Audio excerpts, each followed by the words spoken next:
우리 예수님의 12 제자들의 명단을 살펴보면 그 중에 몇몇은 형제 관계인 경우가 있습니다. 우리 교회 안에도 형제, 자매인 경우가 있지 않습니까?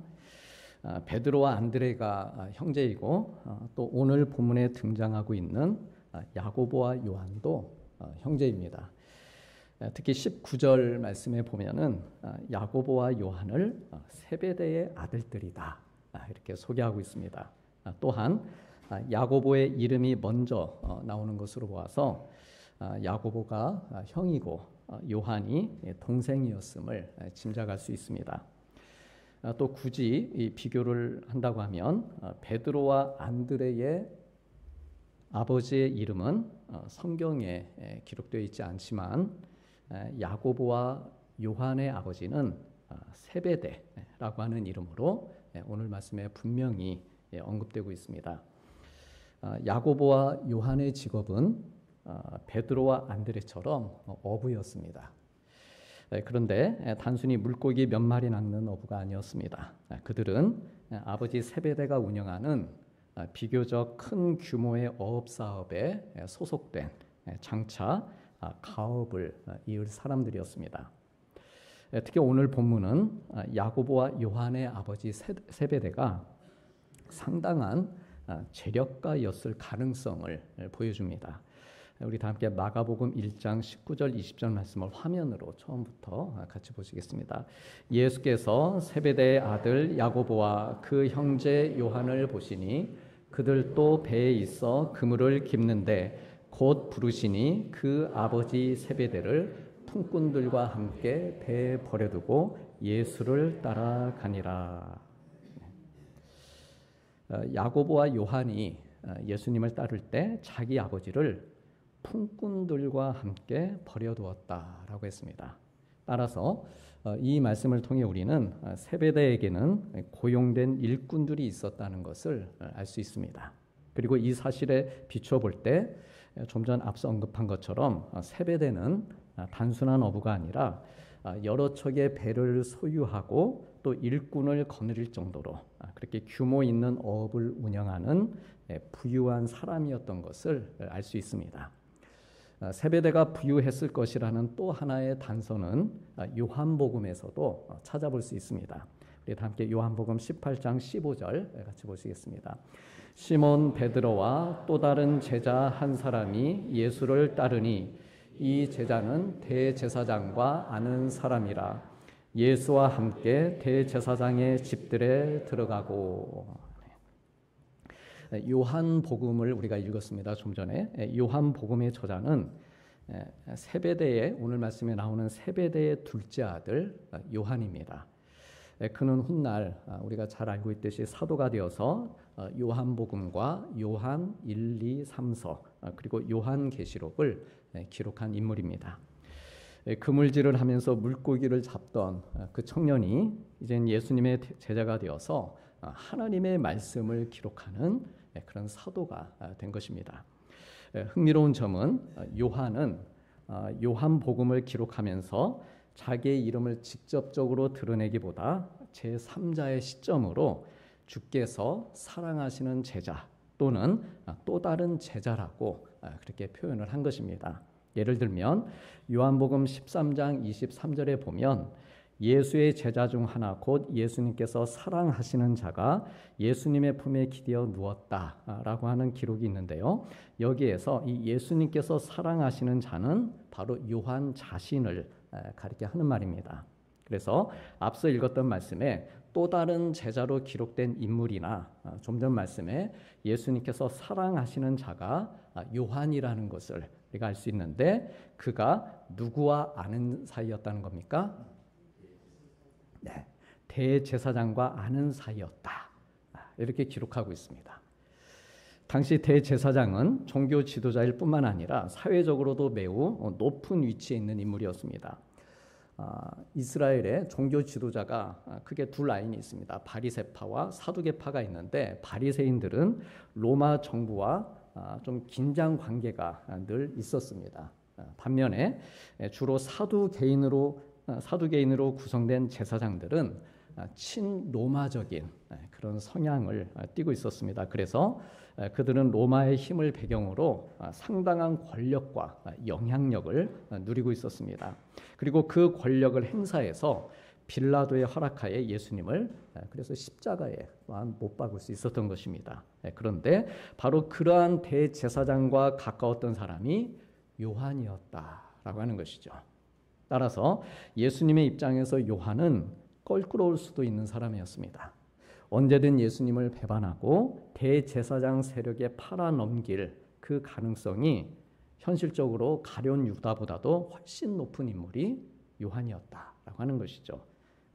그런데도 예수님께서는 그러한 요한을 제자로 부르시고 그리고 제자들 가운데서도 가장 사랑하는 그런 제자였습니다. 예수님의 품도 내어주시고 그 품에 의지할 수 있도록 또한 심지어 너의 어머니다. 십자가에 달리셔서 너의 어머니다. 라며 예수님의 어머니인 마리아까지 부탁하신 것입니다. 그래서 이러한 말씀의 행간들을 우리가 읽어가다 보면은 우리 예수님의 사랑은 참으로 끝이 없고 또한 그 깊이와 크기가 가늠할 수 없을 정도임을 우리가 깨닫게 됩니다. 그렇다면 요한은 그런 막강한 권력을 가지고 있는 그 대제사장을 어떻게 알았을까요? 자기의 힘을 알게 되었을까요? 아빠 찬스를 쓴 것이죠. 그보다는 아버지인 세베대를 통해서 알았을 가능성이 큽니다. 수산업을 하면서 부를 쌓고 지역 유지로 살았던 아버지가 제사장들에게 뒷배가 되어주는 것이죠. 자금을 대면서 영향력을 행사했을 것입니다. 그래서 이런 배경 덕분에 이 요한 역시 대제사장과 자연스럽게 가까운 관계를 맺을 수 있었던 것으로 그렇게 보입니다. 그러므로 이러한 부와 권력이 가지고 있는 아버지, 그 가정에서 태어나서 그 아버지를 만나고 그 가정에서 자란 야고보와 요한이 예수님의 부르심을 받았을 때 아버지를 버리면 되는 걸까요? 안 되는 걸까요?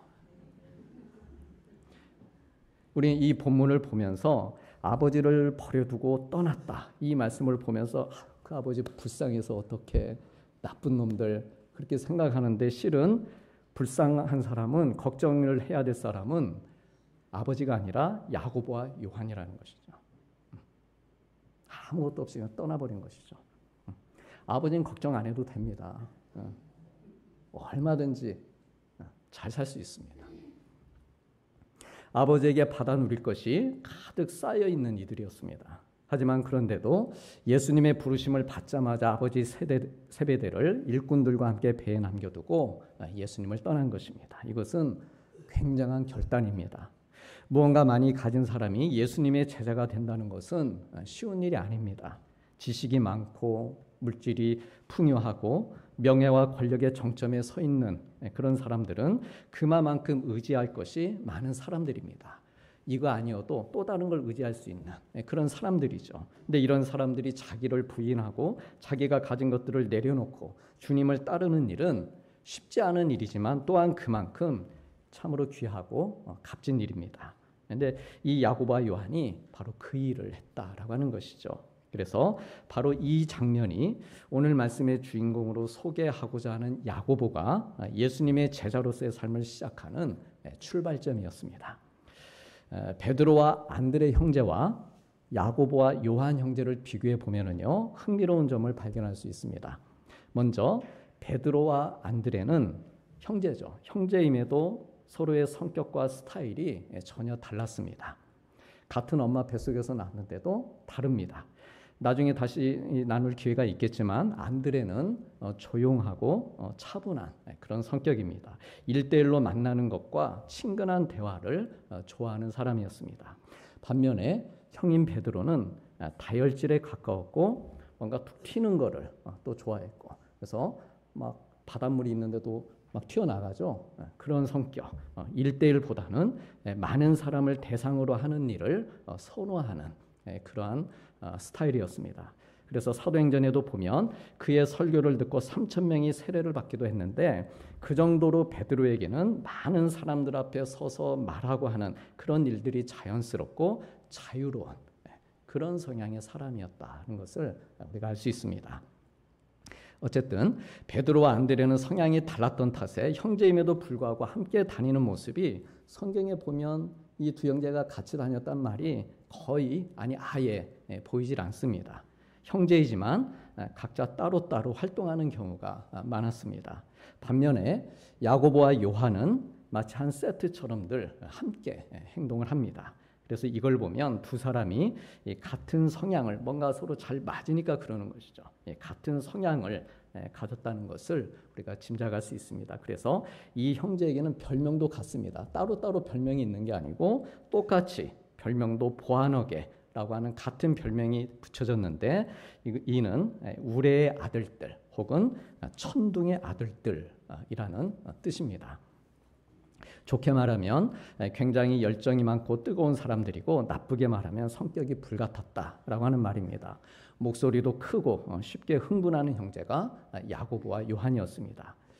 누가복음 9장에 보면 예수님께서 십자가를 지실 결심을 하시고 예루살렘을 향해 가십니다. 그리고 가시던 길에 사자들, 사람들을 보내셔서 쉴 만한 마을을 알아보게 하십니다. 그래서 사람들이 이 사마리아의 한 마을에 들어가게 되는데 예수님이 예루살렘으로 가고 계신다라고 하는 이유로 받아들이질 않습니다. 그 무리를. 왜냐하면 당시 사마리아인과 유대인이 우리 성도님들 잘 아시듯이 서로 원수처럼 지내던 그런 상황에서 예루살렘으로 가는 예수님 일행이 마음에 들지 않았기 때문입니다. 그러자 이 야고보와 요한이 이 상황을 그냥 넘어갈 리가 없죠. 크게 분노하면서 예수님께 말씀합니다. 저희가 하늘에서 불을 내리게 해서 저 사람들을 다 태워 없애버릴까요? 라고 여쭙니다. 사실 그렇게 할 능력도 없으면서 엄청 성질을 부린 것이죠. 능력도 없는 게 성질만 있어가지고. 우리 성도님들 누군가 나를 화나게 하고 자존심 상하게 하고 박하게 대할 때 그때마다 하늘에서 불이 내리게 하면 되는 겁니까? 안 되는 겁니까?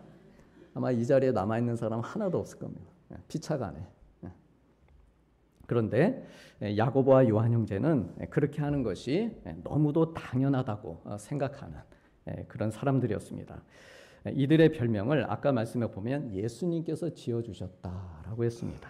그러니까 예수님께서 이런 별명을 지어주실 정도라면 이 형제들이 어떻다는 겁니까? 예수님에게도 쉽지 않은 상대였다라고 하는 것을 알 수 있습니다. 그래서 예수님께서 이 천둥 같은 놈들, 뭐 얼마나 축복하는 마음으로 천둥 같은 놈들 이러셨겠습니까? 그냥 이 성질이 장난이 아니야. 천둥 같은 놈들. 아마 그러시면서 별명도 지어주신 것 같습니다. 우리 예수님 믿는 사람들, 우리 그리스도인의 영적 성숙은 각자의 기질, 또 가지고 있는 성격에 따라서 다양한 모습으로 나타납니다. 또 시간적으로도 어떤 사람은 빠르게 성장하지만 또 어떤 사람들은 성숙해지기까지 오랜 시간이 걸리기도 합니다. 특히 이 감정을 잘 조절하지 못하거나 성격이 불같이 급한 사람들은 영적으로 성장하는데 아무래도 좀 더딜 수밖에 없습니다. 감정적인 사람들은 열정이 넘치기 때문에 맡은 일을 열심히 해내는 그런 경우가 많습니다. 그렇지만 문제는 이 감정의 기복이 크다 보니까 언제 어떻게 변할지 어떻게 튈지 열심히 잘하신다 하는데 불안한 것이죠. 어디로 튈지 예측하기가 어려울 때가 있습니다. 야고보와 요한 형제도 마찬가지였습니다. 그들은 격정적인 성격 그리고 감정적인 기질로 인해서 예수님을 따르면서도 오랫동안 자기들의 감정, 욕망에 사로잡혀 살아가는 그런 모습을 보여줬습니다. 그래서 어느 날 예수님을 찾아가서 선생님, 저희가 요구하는 것을 무엇이든 해주기를 바랍니다. 무엇이든 그렇게 요구하는 것이죠. 이에 예수님께서 무엇을 해주길 원하느냐 이렇게 물으십니다. 그러자 기다렸다는 듯이 선생님께서 영광을 받으실 때에 저희 형제 가운데 하나는 선생님의 오른편에 그리고 또 다른 하나는 왼편에 앉게 해주십시오. 이렇게 부탁합니다. 이 말은 곧 예수님께서 메시아로서 로마를 물리치고 이제 왕이 되어서 이 땅을 다스리게 되면 그 보좌에 올라가게 되면 자기들을 예수님의 좌편 우편 즉 가장 높은 권력의 자리에 앉게 해주십시오라고 하는 요구였습니다. 여기서 우리는요, 소위 이 부전자전의 모습을 보게 됩니다. 즉 그들의 아버지인 세베대의 DNA가 이들 안에 있는 것을 보게 됩니다. 어렸을 적부터 권력자들과 친분을 맺는 그런 아버지의 모습을 보면서 자라왔고, 자연스럽게 어떤 그런 권력의 맛과 영향력, 그것이 무엇인지를 이들은 그걸 잘 경험해서 알고 있었다라고 하는 것이죠. 예수님을 따르기 위해서 아버지를 버리긴 했지만, 그러나 따르는 대상만 바뀐 것입니다. 따르는 대상만 바뀌었을 뿐, 이들 안에는 여전히 예수님을 따라다니면서도 권력에 대한 동경이 있었던 것으로 그렇게 보입니다. 그렇다면 우리는 어떨까요? 세상을 버리고 예수님을 따른다고 말하지만 예수님 안에서의 명예와 예수님 안에서의 권력, 쉽게 말하면 교회 안에서의 명예와 교회 안에서의 권력, 예수님 안에서의 물질을 따라가고 있다면 물론 이게 아름다운 헌신으로 우리가 드러날 수 있습니다. 그러나 경우에 따라서 이게 교회든 또 밖이든 내가 뭔가를 하는데 이게 예수님 안에 있는 것 같긴 한데 그 안에서 어떤 명예를 구하고 그런 세상적인 것을 따라가고 있다면 우리 역시 이들 형제와 크게 다르지 않은 그런 모습일 것입니다. 그래서 이 형제의 요구에 대해서 우리 예수님께서 뒤이어 말씀을 주시는데 그 말씀은 매우 의미심장하고 또한 오늘 우리 모두에게 깊은 도전을 주시는 말씀입니다. 오늘 본문 마가복음 10장 38절에서 40절까지 이 말씀을 보면은요, 예수님께서 야고보와 요한의 요구에 이렇게 대답하십니다. 너희는 너희가 구하는 것을 너희가 지금 구하고 있는데 그게 무엇인지도 알지 못하고 너희가 지금 구하고 있는 것이다. 내가 마시는 잔을 너희가 마실 수 있겠느냐? 내가 받는 세례를 너희가 받을 수 있겠느냐? 야고보와 요한은 뭐라고 합니까? 주저 없이 네, 할 수 있습니다. 이것은 그들의 믿음으로 곧장 답한 게 아니고 그냥 급한 성격으로 그렇게 답을 한 것입니다. 그러자 예수님께서 말씀하십니다. 그래, 너희의 말처럼 내가 마시는 잔을 너희가 마실 거야. 내가 받는 세례를 너희가 받게 될 거야. 하지만 내 오른편과 왼편에 앉는 것은 내가 줄 수 있는 자리가 아니라 그 자리는 그 사람이 누구든 정해진 이들에게 하나님께서 주실 것이야 라고 말씀하십니다. 주님이 말씀하신 잔과 세례, 이것은 영광의 자리를 말하는 것이 아니었습니다. 그것은 고난과 희생 그리고 죽음을 의미하는 것이었습니다. 십자가의 잔과 죽으심의 세례를 의미했습니다. 달리 표현하면 야고보야, 요한아, 너희도 나처럼 고난의 잔을 마시고 죽음의 세례를 받을 수 있겠느냐는 말씀이었습니다. 그런데 야고보와 요한은 그 잔과 세례가 무엇을 뜻하는지 알지 못한 채 할 수 있습니다라고 자신 있게 대답을 했던 것입니다. 참으로 순진한 믿음이었고 어찌 보면은 무모할 정도의 그런 열정이었지만 예수님께서는 그 자리에서 그들에게 핀잔을 주신다거나 꾸짖으시기보다는 어떻게 하셨습니까? 그럼에도 불구하고 장차 이들이 자라나게 될, 성장하게 될 그들이 어떤 참된 그 제자의 가능성을 예수님께서는 보신 것입니다. 그래서 실제 교회 역사를 보면 야고보는 오늘 말씀에도 기록되어 있지만 순교의 길을 걷게 되고 요한은 90세가 넘도록 오랜 세월 동안 고난의 삶을 그가 살았습니다. 90세까지 오래 살아서 좋겠다 그렇게 생각할 수도 있겠지만 그 시절은 로마의 핍박이 있던 그 시대입니다. 때문에 그만큼 살아갔던 그 시간의 길이는 그만큼 많은 고난과 핍박 가운데 가 살았다라고 하는 것을 우리가 알게 됩니다. 그들 앞에 곧 다가올 순교이지만 그리고 기나긴 고난의 여정이지만 이러한 것들은 격정적이고 또 감정적이던 이들 형제를 성숙한 제자로 빚어가시는 우리 주님의 훈련 과정이었습니다. 즉 이렇듯 감정의 기복이 크고 스스로를 통제하기 어려운 사람들을 변화시키기 위해 우리 주님은 때로 고난의 길을 허락하시는 것을 보게 됩니다. 물론 모든 고난이 다 우리 주님께로부터 오는 것은 아닙니다. 하지만 많은 경우 우리 주님은 어려움이나 어떤 고난의 상황을 통해서 우리를 단련하시고 성장시키시고 그렇게 빚어가시는 것입니다. 고난의 풀무 속에서 성품을 다듬어 주시고 우리의 믿음을 정금처럼 그렇게 순결하게 단련해 주셔서 성숙한 하나님의 자녀로 세워가시는 것입니다. 그래 복음서 곳곳에서 우리 예수님께서 이들 야고보와 요한 형제를 훈련시키기 위해 이들과 함께 베드로도 함께 부르셔서 자주 따로 데리고 다니신 그 모습을 우리가 볼 수 있습니다. 그래서 어디를 다니셨나요? 변화산에도 이 세 제자만 따로 데리고 이렇게 올라가셨고, 또 회당장 야이로의 딸이 죽었을 때에도 모든 제자들이 예수님을 따라서 이 야이로의 집에 갔습니다. 그런데 그 딸이 있는 그 방에는 이 세 제자만 데리고 가서 그 딸이 살아난 어떤 그런 기적의 현장을 목격한 제자들은 이들 세 사람뿐이었습니다.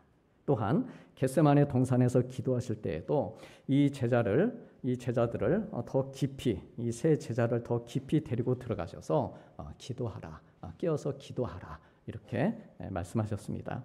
그래서 이처럼 중요한 사건이 있을 때마다 야고보와 요한은 베드로와 함께 늘 항상 예수님과 함께 동행을 했습니다. 따라서 무슨 말씀이겠습니까? 이들은 이미 예수님의 오른편과 왼편 자리에 있었다고 볼 수 있습니다. 그만큼 예수님께서 이들을 특별히 훈련시키시고 중요한 사역에 동참시키셨다는 것을 알 수 있습니다. 하지만 신앙적으로 그렇게 참으로 가치 있는 자리에 대한 소중함을 알지 못한 것이죠. 늘 예수님의 좌편 우편에서 베드로와 함께 그렇게 따라다녔음에도 불구하고 그 자리가 얼마나 가치 있는 자리인가, 신앙의 역사들이 일어나고 복음의 놀라운 비밀이 다른 제자들은, 동료 제자들은 볼 수 없지만 그들에게는 열린 정말 가치 있는 그 자리에 대한 소중함, 그것을 미리 미처 이들은 깨닫지 못하고 세상의 좌우편 자리를 구했던 제자들, 그들이 바로 야고보와 요한이었습니다. 우리 사랑하는 성도님들, 나에게 정말 가치 있는 자리, 지난 한 주 동안 내가 생활하면서 정말 의미 있고 가치 있는 자리가 어떤 자리였는가? 세상적으로 내가 하나님께 구하는 그런 자리일 수도, 그래서 그 자리에 앉아있는 그 시간일 수도 있었겠지만, 오늘처럼 이렇게 하나님을 예배하는 자리, 이 자리에 이 가치의 소중함을 우리가 알 수 있겠는가라고 하는 것이죠. 내가 기도하는 자리, 내가 헌신하고 있는 자리, 바로 야고보와 요한, 베드로처럼 바로 예수님 바로 곁에서 예수님의 좌우편에 앉아있는 그 자리가 바로 오늘 성도님들이 하나님을 예배하고 있는, 앉아있는 이 자리가 그런 자리인 줄로 믿습니다. 그렇다면 우리 예수님께서는 왜 유독 이 세 제자들을 이렇게 특별히 챙기셨을까요?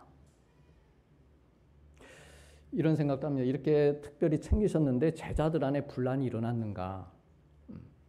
왜 이 세 제자만 데리고 다니시느냐? 그래서 불만을 토로한 그런 장면이 있었는가? 있었습니까? 있습니까? 없습니다.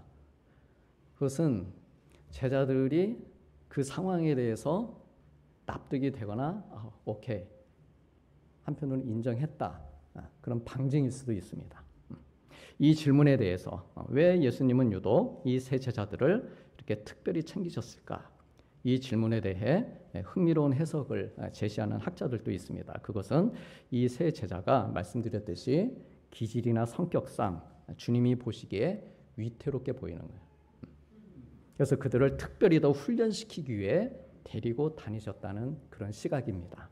다시 말해서 예수님께서 어딜 가시기 위해서 잠시 자리를 비우거나 떠나셔야 될 그런 상황이 생기실 때마다 이 성격이 급하고 불같고 화를 잘 내는 이 세 제자를 두고 가시기가 불안하셨다는 거예요. 어디 갔다 오시면은 다 제자들 뿔뿔이 흩어져서 없어질 것만 같아요. 얘네들 때문에.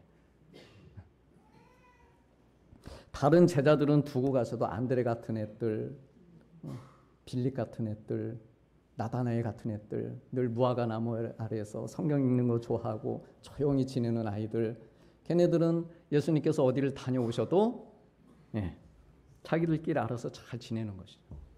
근데 베드로, 야고보, 요한, 얘들은 툭하면 성질 내고 다투는,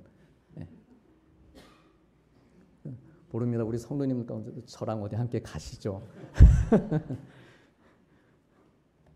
그래서 그들을 좀 더 훈련시키시기 위해 데리고 다니셨다는 그런 해석입니다. 이 해석의 옳고 그름을 떠나서 중요한 건 그들은 다른 제자보다 어쨌든 더 많은 훈련의 과정, 그런 시간이 필요했다라고 하는 것입니다. 또 한편 성경에는 이후 이 베드로나 요한에 대한 기록은 많이 남아있는 반면에 야고보에 대한 기록은 거의 없습니다. 오늘 읽은 이 본문의 말씀 복음서와 사도행전 12장 1절 2절 외에는 이 야고보의 이름을 찾아볼 수 없습니다. 또 베드로나 요한은 그들의 이름으로 된 성경을 남겼습니다. 베드로 전후서, 또 말씀드린 것처럼 요한서신, 요한계시록, 요한복음. 근데 야고보는 글을 남기지도 않았습니다. 야고보서, 그 야고보서는 이 야고보가 아니고 예수님의 동생 야고보가 쓴 거예요. 그리고 오늘 12장 1절 2절에 야고보가 나오고 죽는데 그 아래 12장 17절에 보면 또 야고보가 나옵니다. 그러면 성경 읽다가 부활했나? 그렇게 생각할 수도 있는데 그 야고보도 예수님의 동생 야고보. 또 15장에 나오는 야고보도 예수님의 동생 야고보입니다. 이 야고보는 12장 1절 2절에서 끝나는 것이죠. 그래서 이후 이 야고보의 행적은 교회에 내려오는 전승을 통해서 그렇게 알 수 있는데, 야고보는 오순절 마가의 다락방에서 성령을 받은 것이죠. 같이 성령의 은혜를 받자마자 곧장 복음을 전하러 나갑니다. 전승에 의하면 성령님께서 그의 기질을 살려서 일하게 하신 것이죠. 물론 베드로와 요한도 복음을 전했지만 이들은 어떻게 했습니까? 초기에는 주로 예루살렘 성전을 중심으로 그들은 복음을 전했었습니다. 그래서 그 유명한 성전 미문에 앉아 구걸하던 장인을 이렇게 세운 것입니다. 예루살렘을 벗어나지 않은 것이죠. 베드로와 요한은. 그런데 야고보는 처음부터 나라와 나라의 경계를 넘어서 복음을 전하러 다녔습니다. 그래 어디까지 갔는가? 그것은 당시 땅끝으로 알려진 서바나, 스페인까지 가게 됩니다. 분명히 말씀하셨습니다. 예루살렘과 온 유다와 사마리아와 그리고 그 다음에 땅끝이다. 이렇게 말씀을 하셨는데 이 야고보는 답답해서 기다리질 못하는 거예요. 견디질 못하는 거예요. 그래 그냥 다 건너뛰고 땅끝으로 찾아간 것이죠. 바울은 그렇게 사모했음에도 불구하고 결국 가지 못했던 그 땅 서바나, 스페인, 그곳을 야고보가 가서 복음을 전한 것입니다. 저는 한 번도 가본 적이 없는데 아직 스페인을 여행하는 사람들이 가장 많이 찾는 유명한 곳이 어디입니까? 뭐 식당입니까? 산티아고 순례길이라고 그럽니다. 산티아고 순례길 들어보셨죠? 우리 성도님들 가운데도 아마 다녀오신 분들 계실 겁니다. 그런데 이 산티아고라고 하는 말, 산티아고 순례길, 이 산티아고라고 하는 말은 야고보의 스페인식 이름입니다.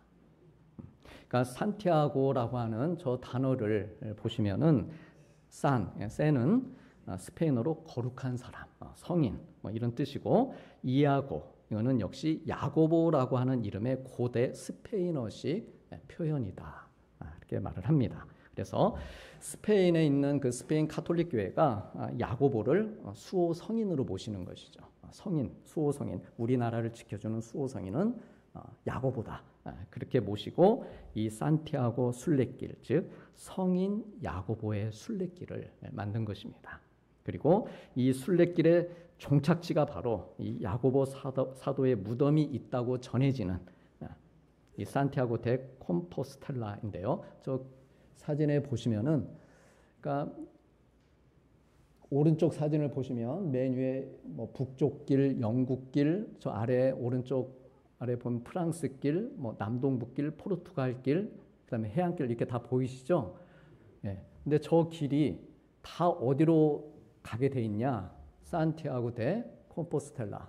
예.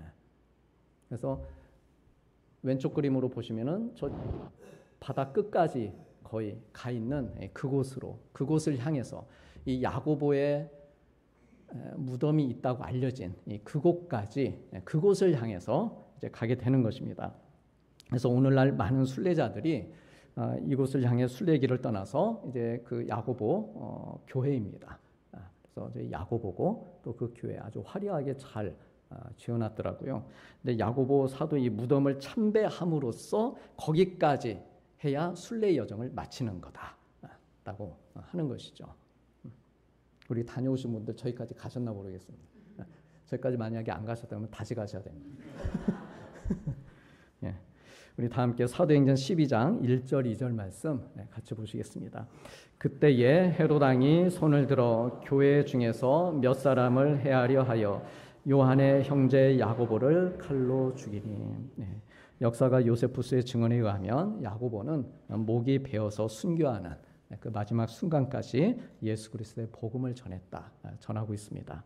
우리 사랑하는 성도님들, 야고보는 세베대의 큰아들로 태어나서 아버지의 가업을 이어받아 일의 즐거움, 얼마나 그 일하는 즐거움이 있었겠습니까?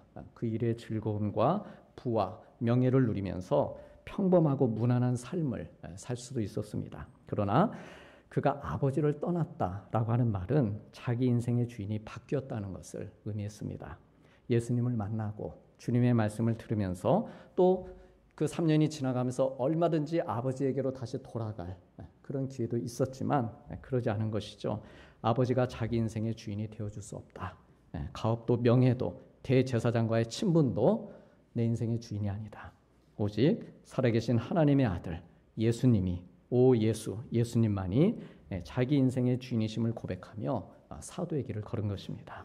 급하고 불같은 성정을 지닌 그런 연약함이 있었지만 그런 자기를 어떻게 하셨습니까? 용납해 주시고 믿어 주시고 맡겨 주신 그러한 주님의 은혜로 세베대의 아들이 하나님의 자녀가 되는 그런 권세를 가지고 땅끝을 향한 복음 전도의 사명을 신실하게 감당한 것입니다. 바라기는 오늘 우리에게도 나의 성품, 나의 기질의 어떠함을 묻지 않으시고 오직 은혜로 우리를 부르셔서 하나님의 아들과 딸로 살게 하시는 우리 하나님의 큰 사랑과 선하신 뜻이 지금까지도 그래 왔던 것처럼 앞으로도 계속해서 우리 안에 임하시길 원합니다. 그래서 우리의 평생을 온전히 주님의 손에 맡겨드리고 우리에게 주시는 귀한 사명들을 발견해 가면서 그렇게 이 땅에서의 순례의 여정을 아름답게 감당하는 우리 사랑하는 모든 성도님들 되시기를 축복합니다. 기도하시겠습니다. 예수께서 조금 더 가시다가 세베대의 아들 야고보와 그 형제 요한을 보시니 그들도 배에 있어 그물을 깁는데 곧 부르시니 그 아버지 세베대를 품꾼들과 함께 배에 버려두고 예수를 따라가니라. 아멘.